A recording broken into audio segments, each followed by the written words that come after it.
August went by very fast, though it yielded us some really good iOS and Android games. Today, gameranx brings you the 10 best new iOS and Android games of August 2016. Just a quick note, there are paid games on this list, and we also do a list of the best new free iOS and Android games that will be coming in a few days. Number 10, Siralim 2 is an old-school monster-catching roguelike RPG. It's randomly generated, it never ends, it goes on and on and on forever, and as you may know, that's a good thing for a phone game, because sometimes you get these really good games on the phone, and then you're stuck in line or in a waiting room, and you can't really play it again because it would be boring to repeat the same content. Fortunately, Siralim 2 avoids this issue by giving you an upgradable castle to build and various endless amounts of quests. There's a crafting system, a breeding system, and no level caps because the game continues to scale its difficulty as you progress. Number 9, the Manga Works. If you've ever thought that you should have a game that simulates the career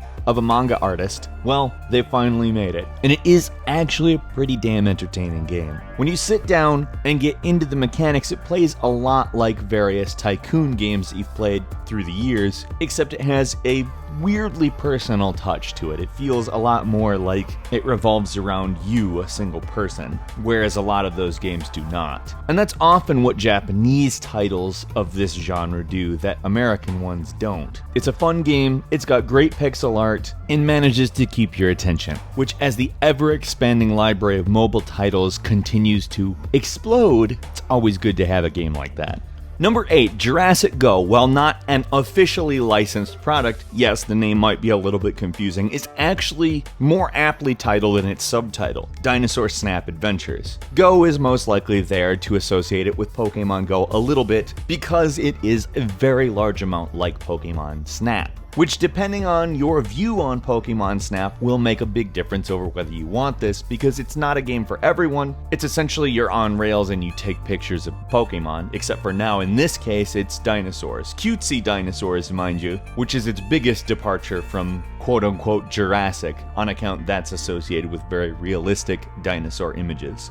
Fans of Pokemon Snap will enjoy this, especially since there hasn't been anything like that in quite a while. Number 7, Agricola is an adaptation of the award-winning board game that puts you in charge of starting a farm and growing it from a tiny little fledgling farm to a large and thriving farm. It's a 2-player board game, and they do a great job of recreating that, giving you PvP cross-platform multiplayer that you can do locally as well as against players from anywhere in the world. Number 6, The Quest HD, which is a very pretty open-world role-playing game with a grid-based movement system that you might remember from older RPGs and turn-based combat. Now, it harkens back to a very old type of game, which was a genre that always looked very rudimentary, given it was made somewhat out of the necessity of games not looking that great in 3D. But it takes it up a notch. It really looks good, stylistically and technically. The menu system could maybe use a little bit of work, but not a lot. It has a day and night cycle too, so that's pretty fun, as well as a very customizable character system, lots of spells, and an intriguing story.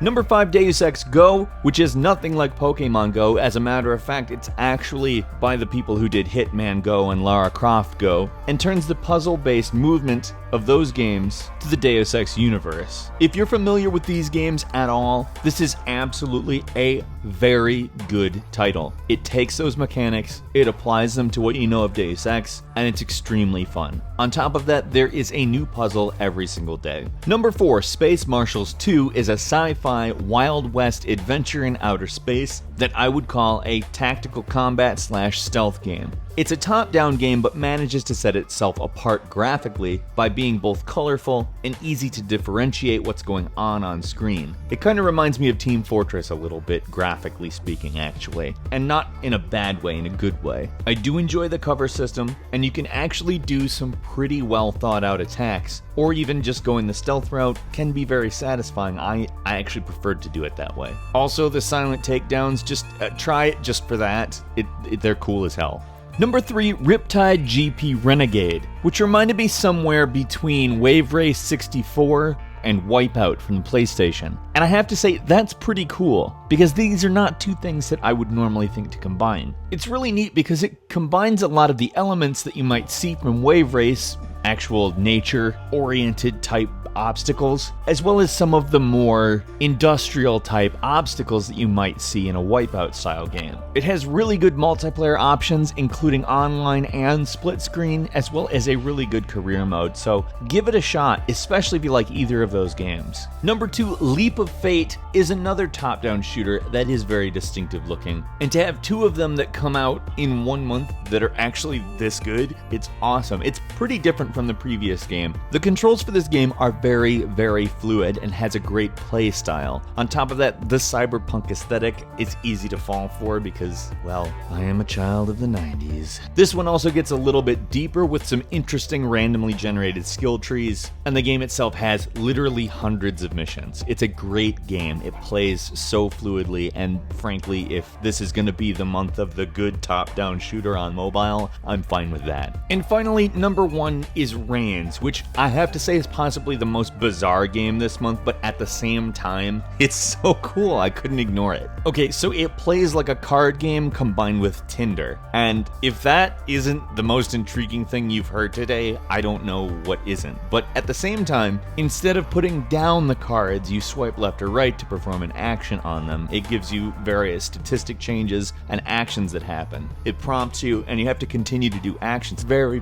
simple, but at the same time very satisfying. You can kind of preview what's going to happen a little bit in some cases by swiping a little bit. And also on top of that, the music is provided by the person who did the Fez soundtrack, Disaster Piece. Oh, who also did Hyper Light Drifter. Just like two games with some of the best music, period. In all honesty, this is a must play. Just try it, it's so unique and so fun. What was your favorite iOS or Android game this month? Let us know in the comments. We would love to have a discussion with you about that. If you enjoyed this video, please click like, and if you're not subscribed, now is a great time to do so. We upload brand new videos every single day of the week. The best way to see them first is, of course, a subscription. As always, we thank you very much for watching this video. I'm Falcon. You can follow me on Twitter at Falcon the Hero, and we'll see you next time right here on gameranx.